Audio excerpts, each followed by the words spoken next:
Bim sorun no kape perepe himzam la fois zindi pe perepe ham gudo fona vimde sherim dolle. Hello la famille, c'est Nabaloum. Retrouvez-moi sur LCA, la chaîne au cœur de l'Afrique. Hey, I'm Zura fire for my soul. I'm Sakafo, I'm Yarafo. Alors moi c'est Nabaloum, artiste chanteuse du Burkina Faso. Je fais de l'afro soul, c'est-à-dire de la musique soul avec quelques tendances africaines. Donc voilà, c'est juste ça. Mon histoire avec la musique, je sais pas, mais je sais qu'elle a commencé depuis toute petite. D'après ce que mes parents m'ont raconté, quand j'ai commencé à parler, je chantais tous les génériques de dessins animés et tout ça à l'école, à la maternelle. J'aimais beaucoup reprendre les chansons qu'on nous apprenait en classe et je voulais faire mieux que mes amis toujours, donc j'étais un peu toujours dans la compétition. Et voilà, je crois que je suis née avec voilà, cette fibre musicale-là en moi. J'ai pas essayé de faire comme, j'ai juste voilà, suivi ma passion, mon instinct et puis voilà. Je disais tantôt que je faisais de l'afro-soul. L'afro-soul, c'est de la soul à la sauce africaine, comme j'aime bien dire. Voilà, j'ai eu beaucoup d'influence soul dans mon adolescence, dans mon enfance. Voilà, quand j'étais adolescente, j'ai écouté beaucoup de R&B, beaucoup de soul et je me suis plus retrouvée dans la soul peut-être à cause de mon timbre vocal, à cause de ma sensualité aussi vocale. Donc j'ai essayé de rajouter un peu des rythmes de chez moi, de ce que j'avais toujours entendu en Côte d'Ivoire, au Burkina, au Mali, voilà, un peu partout en Afrique. Donc voilà, je veux dire que l'afro-soul, c'est de la soul à la sauce africaine, tout simplement. Hey,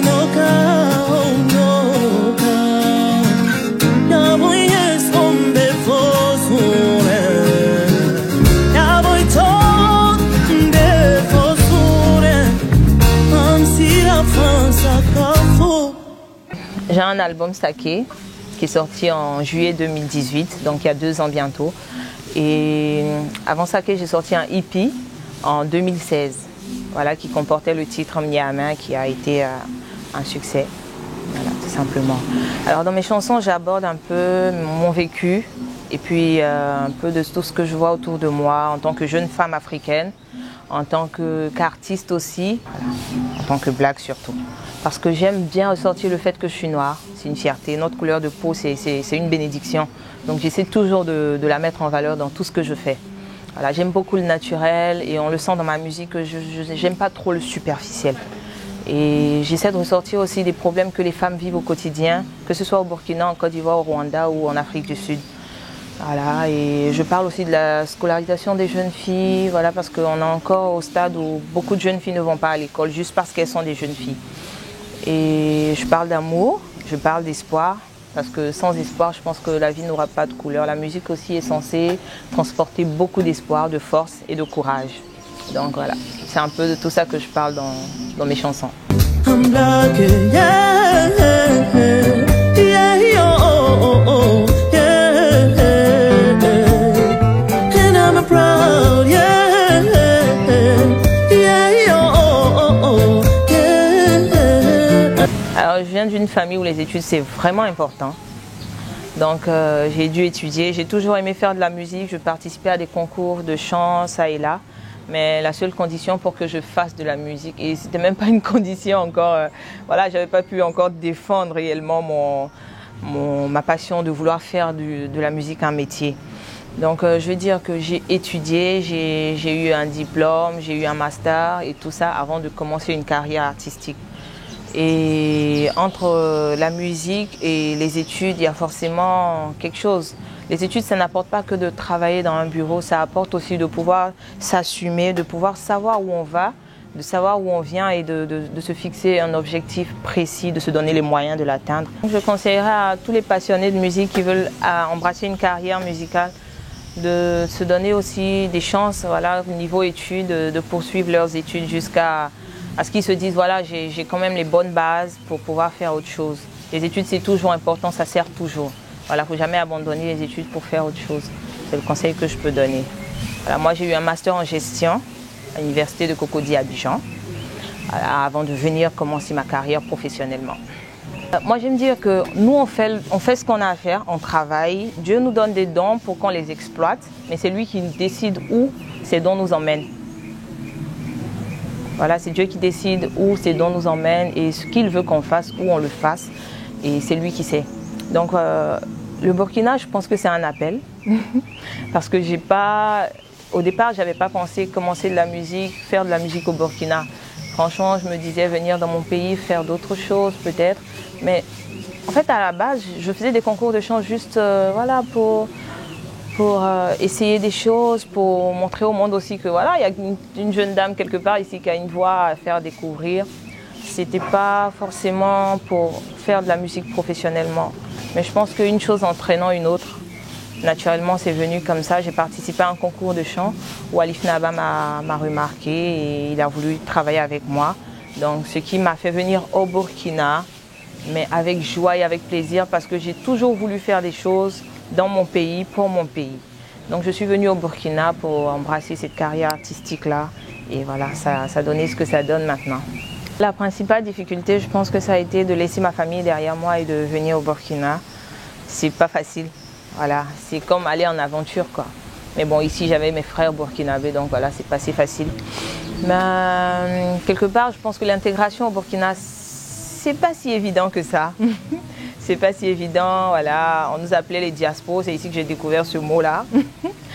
Et puis musicalement, voilà, j'étais pas chanteuse professionnelle avant de venir au Burkina. Donc comme dans tout pays, je me dis que ce métier m'a réservé des surprises. Et voilà, des bonnes, des moins bonnes, mais ça fait de moi ce que je suis aujourd'hui. En 2019, après les Koundé d'or et tout ça, je suis rentrée à Abidjan parce que voilà, j'avais des choses à faire en famille. C'était assez personnel donc. Mais entre-temps, j'ai continué de bosser parce que j'ai des nouveaux projets en vue et vous serez informés en temps voulu. Je suis contente de ce que devient le showbiz burkinabé parce qu'il y a beaucoup d'innovations, on ose de plus en plus, il y a la jeune génération qui ose encore beaucoup de choses et toutes les générations apportent leur pierre à l'édifice, voilà, nos dévanciers et ceux qui arrivent maintenant. Et chacun a sa place, chacun trouve sa place et tout ça, ça fait avancer la musique burkinabé. Donc moi je suis vraiment, vraiment heureuse de ce qui arrive maintenant, de ce que je vois, ce que j'entends. Et on est en train de aussi créer une autre manière de faire le showbiz. Il y a plus de communication, il y a plus de style et il y a beaucoup d'énergie, beaucoup de fraîcheur. Moi, ça me plaît beaucoup ce que je vois. Et je pense que ça va aller de mieux en mieux.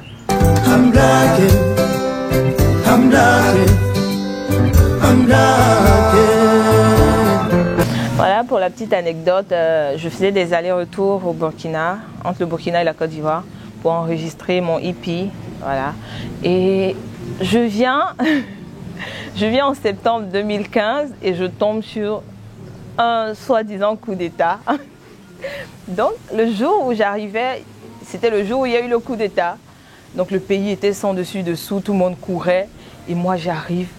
À l'aéroport, on doit venir me chercher. Mes parents m'appellent. Voilà ton affaire de musique, là, voilà. Tu viens te mettre dans des histoires et tout le monde est à l'abri ici. Le jour où tu arrives, c'est un signe pour te dire que voilà, il ne faut pas que tu fasses ça, il faut que tu arrêtes la musique et tout ça. Et moi, j'étais juste paniquée et ils m'ont sommé de rentrer dès que c'était possible, voilà, de retourner à Abidjan. Et j'ai pris la route quand 2-3 jours après, les choses se sont un peu calmées. J'ai pu prendre la route pour revenir en Côte d'Ivoire.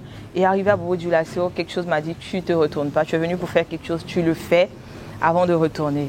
Donc je me retourne, je reviens à Ouaga sans voilà, le consentement de ma famille et de tout le monde. Et Alif Naba et tout le monde, ils étaient juste étonnés de me revoir là. Et j'ai dit, je suis venue enregistrer mes chansons, je vais enregistrer mes chansons, je n'irai pas en Côte d'Ivoire sans enregistrer mes chansons. Et tout le monde était énervé, tout le monde et tout ça. Mais après qu'on a vu le résultat de ce que ça a donné, qui avait raison? Nabaloum a de beaux projets pour cette fin d'année-là. Il y a de nouvelles sorties en vue. Voilà, il y a aussi des collaborations. Vous serez informés en temps voulu. Ce sera de belles surprises en tout cas.